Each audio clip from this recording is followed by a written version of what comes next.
up your endurance. Here's Fedor. Damn, when he was young, he was the motherfucker, dude. And what a dad bod that guy had. There's not a single photo of him out there with a six-pack.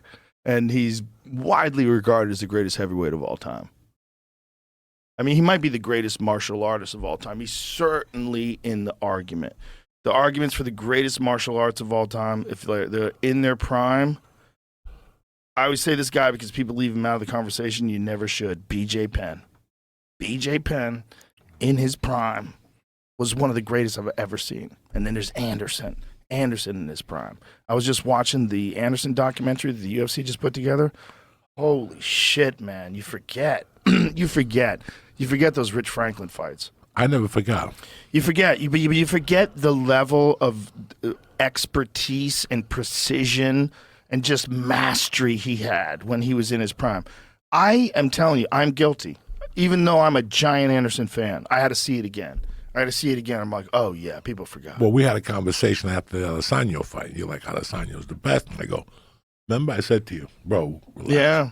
No, you're right. It's Anderson. And I love the Rich Franklin fight.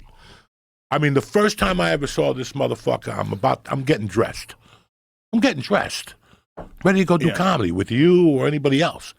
And it was a UFC fight night with him against Chris Leben. Yep. I never saw this fucking guy. I heard you guys talking about him. Yeah. And when he came out, it was fucking mastery. I was like blown. Then he played the ukulele. I'll never forget that. Well, I was a giant fan of Anderson's already because I became a fan of Anderson's in Pride, and then Anderson went over to Cage Warriors.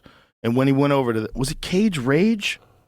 What was the organization that he fought for, that Anderson fought for in England? But in England, he became Anderson Silva. You know, there's like Charles Oliveira. Charles Oliveira was a really good fighter, and then his daughter was born, and then he became Charles Oliveira, the assassin that everybody knows. But he lost a bunch of times in the UFC. He would fall apart. Anderson, when he went to England, there's something about leaving Japan and going to England, then he became Anderson. So what was the Cage Rage? Right. Cage Warriors is the that's like the top organization that exists now in the UK. So he fights Lee Murray in Cage Rage, and Lee Murray was a fucking killer. Lee Murray was the guy who was involved in the biggest armed robbery in the history of the UK. He's in jail now, forever. I didn't know. A real gangster, a crazy dude. So he fucks Lee Murray up in Cage Rage, and then he comes back and fucks Jorge Rivera up in Cage Rage. And when he fucked Jorge Rivera up, he's standing in front of Jorge, who was a murderous puncher, and letting Jorge punch him in the face.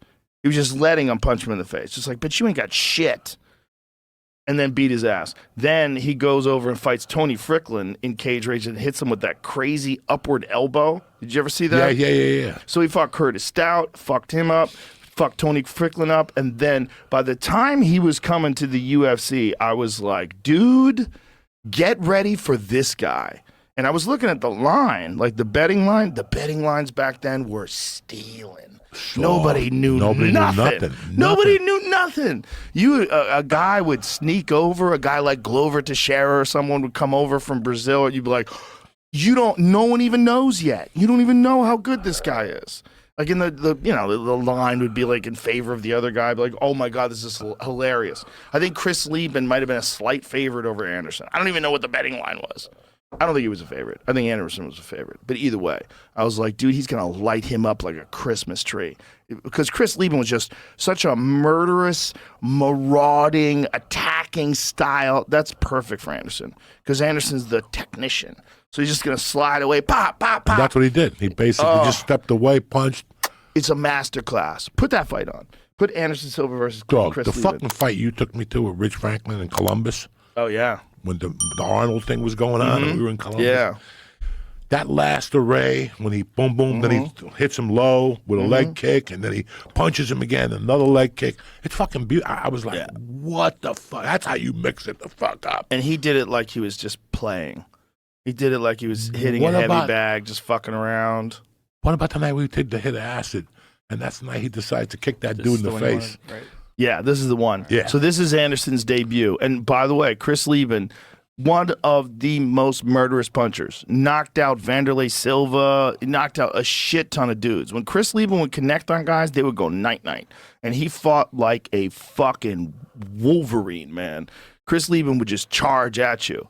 So, like, that style with that kind of confidence is look how Anderson's moving, baby. Look at that. Look at that jab. Look at that jab. Shucks him off to the side. I mean, the footwork, bro. Look how elegant. Just no wasted movement. And leaving just moving in for the kill. Pink. Uh-oh. Give me that volume. Oh, there it is. It's already beginning. Bing, bing, bing. Yep. I mean, Lieben can't even land a shot on him.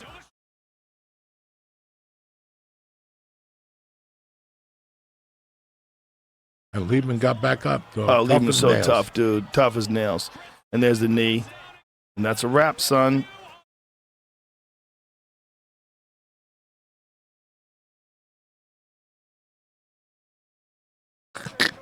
Anderson Silva. That was the big debut. That was like 2004? Six. I was Six. fucking hypnotized by that. Hypnotized. Dude, he was the man. Hypnotized. I was like, what the fuck? He was the man. Because listen, bro, I watched the UFC with you. There's a bunch of chubby guys that look like me. I don't want no part of that stuff. You took me to Florida one time to see Miami when there was like maybe 15 people in the audience. Shaq was there. Do you remember that? It was a long time ago, yeah. That was the early days. That was 2004. That was 2004. Mm-hmm. Because that was around the time of the Man Show. Mm-hmm. And it was Butterbean was one of the fighters on that card. No, Butterbean never fought in the UFC. Who was the chubby guy that fought on that card? There was somebody who was on that card. That was like Trey Telligman. No, Scott Ferozzo was really big.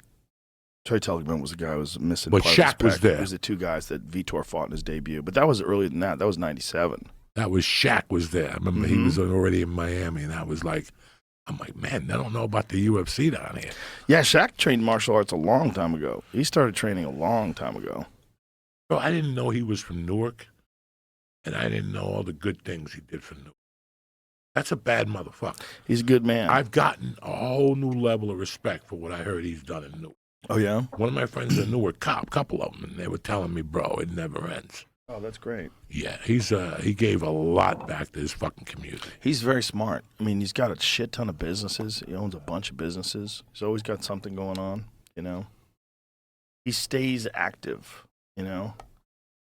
There's a bunch of guys that do a real good job of, like, using whatever fame they got from athletics and then just, like, do everything.